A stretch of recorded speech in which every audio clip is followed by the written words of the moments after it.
今日同大家分享呢個浸過夜嘅燕麥早餐。咁材料咧有嗰個蒸過嘅燕麥啦，咁咧又有奇亞籽啦、chia seed 啦、碎果仁，我自己打嘅。然之後我會放少少肉桂落去啦，肉桂粉、牛奶啦，同埋水果嘅，我會放藍莓啦，可能1湯匙水。將啲奇亞籽先浸咗佢先，我哋1茶匙奇亞籽，大約浸半個鐘頭。咁咧而家已經浸咗半個鐘啦，佢已經結結地咁，每一粒都出邊有啲啫喱咁樣包圍住嗰個黐個奇亞籽啦。咁咧我就放牛油果。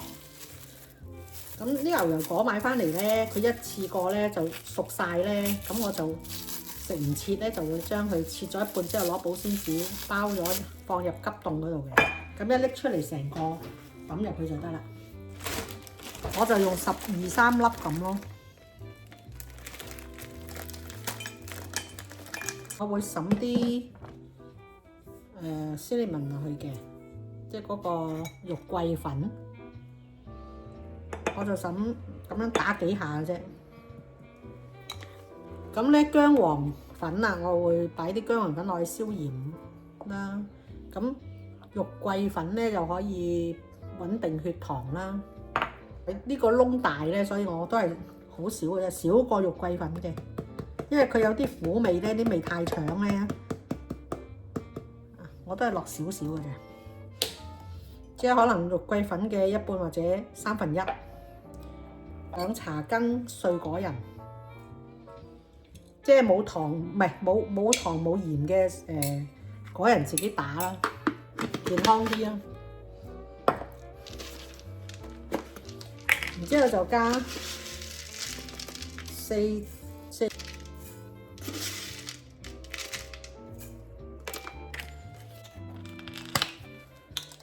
咁咧就我呢個係現磨嘅咧，我哋就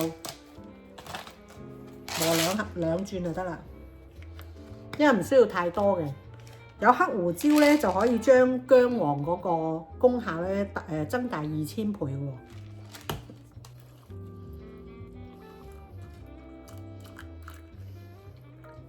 咁咧浸過啲材料嘅面已經得啦，喺雪櫃12小時，咁就可以攞出嚟食噶啦。